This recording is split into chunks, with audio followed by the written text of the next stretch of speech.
the body's central nervous system, but also speeds up everything else. It was originally marketed as nasal congestant and currently used medically in the US for treating obesity, which I didn't even know that. What does it look like? Meth is either a white or yellowish crystalline powder, and sometimes appears as a large, hard rock. It is odorless and has a bitter taste, if you ask me. I'm just kidding. Methamphetamine can only be taken orally, snorted through the nose, or injected.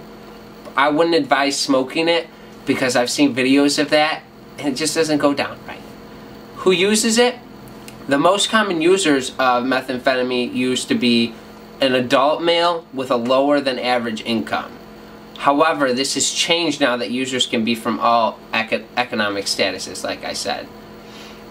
The effects of methamphetamine are, if it is smoked or injected, the user will feel a strong sensation resembling a vibration or rush, which diminishes within a few minutes. Users who snort or swallow meth experience a feeling of temporary inertia. Meth users will become talkative, confident, and other times paranoid, aggressive, or agitated. It only takes a very small amount of meth to produce any of these effects. Some short-term effects: you could vomit, you could have diarrhea, definitely increased respiration, increased physical activity, increased wakefulness, and dryness of the mouth. That's why people have caught mouth sometimes. Some long-term effects are your whole body will be messed up. If you ever seen videos of people taking meth, the before and after pictures, it doesn't look good. You look horrible. So I wouldn't advise taking meth at all. Thank you, and I hope you like my hard drugs. I mean, I hope you didn't like the hard drugs, but I hope you learned something from it. And this is Danny Filippelli from Channel 5 News, signing off. Okinawa. This is great reporting, Danny. Thank you. Well done. Well done. Very impressed. Worked very hard on it. Did you? Yes. I could tell. Put a lot of time into that, didn't you? Oh yeah. A lot of time. Good for A lot you. of lines. Don't say that though. Don't say that though. Anyways, transitioning. Here's our reporter Zach in the field with the history of drugs. Zach. Thank you, Connor. Even in prehistoric times, there's evidence of drugs. Some evidence shows that psychoactive plants have been used as far back as 10,000 years ago in ritual ceremonies.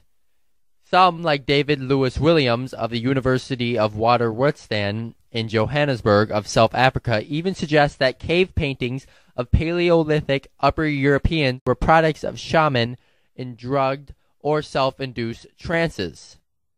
As societies emerged and evolved, so did the use of drugs. In early American civilizations, evidence of peyote, which is a desert plant that has hallucinogenic effects, has been found in grave sites dating back to 300 BCE. And also in African murals dating back as far as 9000 BCE to 7000 BCE, evidence of mushrooms with the same type of effects can be found, which a very, very small percent of scholars believe to have led to human creativity. China also has a history of drugs, including the use of marijuana. In one shaman's gravesite, some still green marijuana was found, and even though it is known that ancients used cannabis for hemp, tests proved stash possessed psychoactive properties. Also in China's drug history is the use of opium, which in the 1800s led to 2 wars between the Qing dynasty and the British. Yet, this is not the only drug-related war in history.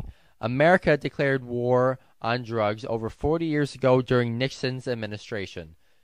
During this time, drugs, especially marijuana, was seen as a sign of youthful rebellion by a generation that had views of the drug demonstrated in films such as Reefer Madness. This war on drugs led to increased incarnation rates and increased criminalization of drug users. During this war on drugs, the use of what is known as hardcore drugs, such as cocaine and heroin, increased, especially in the 1980s, where a crack epidemic was declared. In the 1990s, club drugs such as ecstasy and designer drugs such as meth, which can be made from household products, were in high use as the rave scene grew. This trend of making drugs out of homemade products turned into the use of prescription medicine as a drug. Now painkillers or prescription medicine has increased in recreational use in all ages and has even coined the term pill popping. In this day of age, almost 50 years after the war on drugs was declared, it is easy to see that the idea has changed. Now the use of drugs is almost cosmopolitan. Whether it be psychedelic drugs such as mushrooms or prescription painkillers, it seems as if almost everybody all over the world has experimented with some kind of drug. Back to you guys. Thanks and welcome back, Zach. That was an awesome report. Danny, would you agree? Oh, 100%. Great report. Absolutely. Danny, what do we have going on next? We actually have our own Connor Dean talking about marijuana. So let's go to Connor Dean right now. Connor Dean here with Channel 5 News. I'm hanging out with my friend Travis Trout. Travis, introduce yourself. What's up, my name is Ray Quinte. Ray Quinte. Alright everyone, Ray Quinte here with me. Ray Quinte, can you give us a little background on yourself? How old are you? 19 years old. And where do you go to school? Schoolcraft College. So, do you smoke weed, Ray Quinte? Hell yeah. How much would you say you smoke? About 3 times a day. Okay. Now, are you, by chance, a medical marijuana patient? Yes, I am. Are you? And what is your condition? I have severe and chronic back pain, actually. Let's see. And what was the process like when you got your medical marijuana? Well, the process was like for all states. You go get an application for your state, take it to a specific doctor that specializes in medical marijuana, and you go do a meeting with him. He checks you out, see if you qualify for whatever qualifying regulations for each state, depending on where you live. For Michigan, there's about 7 different things, I think, that you can get it for, which is like AIDS, cancer, HIV, severe and chronic pain, and then it goes on. But yeah, I know a little bit about it. Alright, cool. Now, you're familiar with like marijuana prohibition and stuff, right? No, I mentioned that. Can you tell me about it? Oh yeah, definitely. Well, there was a guy named William Rudolph Hearst, and he was a paper tycoon. And, so you know what I mean by that, right? Yeah. Everything he did, he made money off paper. And there was this new product that was coming out, and it was called hemp. Yeah. And the male plant of cannabis. Right. Yes. Right. I'm familiar with that a little bit. Learned a little bit in science class. Okay. Well, are you familiar with how fast the hemp plant grows? Yeah, I think it goes in cycles of about like 3 months. Yeah. Depending on what strain. Absolutely. So it's really, really easy to harvest. It grows really fast, and it's really, really cheap. This hemp was going to be an alternative to paper because you could use it to make a lot of stuff. There just needed to be a processing machine that could process the hemp fast enough for production. The processing machine was called decoagulator, I believe. I'm probably butchering that, but it's as close as I can get. Okay. Anyways, so they were going to be able to mass produce hemp. Now, William didn't like that, so he owned a newspaper company, or he just owned a newspaper, and he printed an article about something called marijuana. Now, at the time in America, marijuana was called cannabis. It was still called cannabis. It wasn't called marijuana. Marijuana was a Mexican wild tobacco, and it had nothing to do with marijuana at all. Yeah. But the public brought the dark cloud over the marijuana. Right.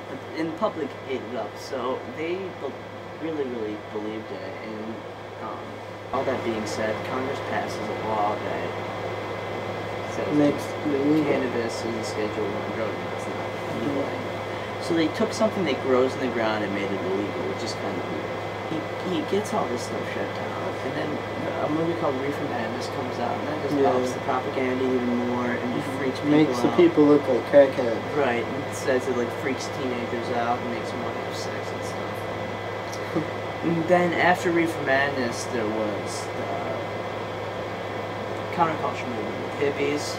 You know what I mean? Yeah. All the hippies in Woodstock and everything, doing their LSD and smoking weed all the time.